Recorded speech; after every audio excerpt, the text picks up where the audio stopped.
The Catholic Church preaches justice and development for everyone, yet is one of the world's wealthiest multinationals.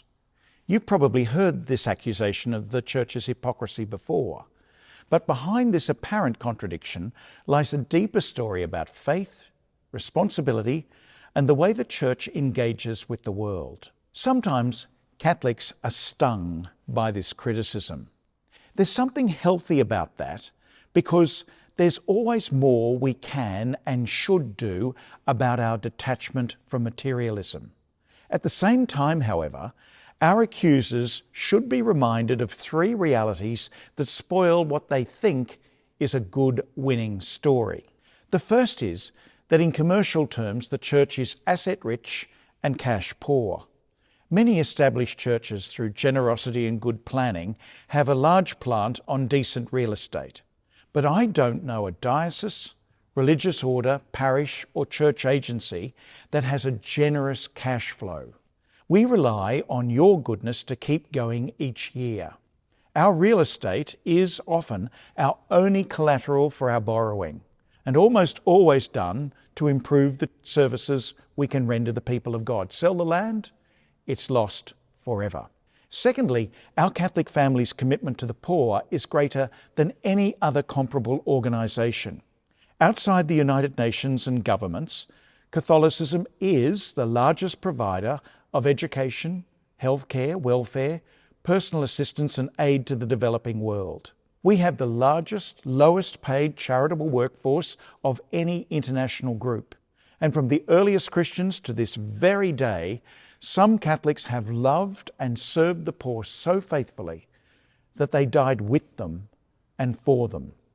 All of this is done in the name of Christ and our Catholic family. We should know it and claim it as part of our own story too.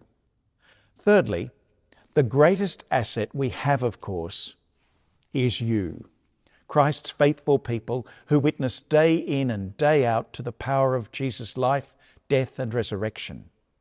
Your commitment to making our world a more just and fairer place should never be undervalued or underestimated. Without fanfare or public acclamation, many of you live out lives of generosity and goodness, exactly what's called for in today's gospel.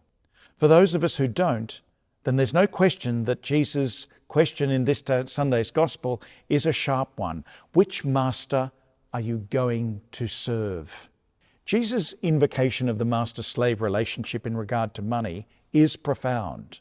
How many people do we know who have become very successful but lose something essential in the process? They become enslaved by their success but can lose their roots, their family, their friends, and the best of their values. It's a lot to sacrifice for a big bank balance. For as Jesus asks us a few chapters earlier in Luke's Gospel, what does it profit you to gain the whole world but to lose your very soul? Money in itself is value neutral. What defines its moral character is how and why we use it. For individuals and nations, the rule of thumb in this area is an adaptation of Jesus' words in Luke chapter 12.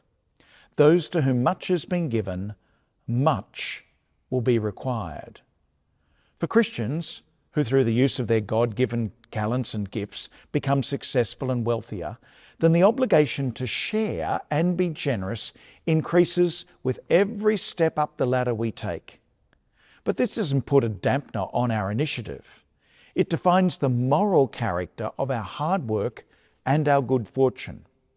And it reveals to us and to the world where our heart is and what we really love. May the Eucharist, the meal of God's poor, enable us to join in and be proud of the Church's mission to alleviate poverty and to promote justice.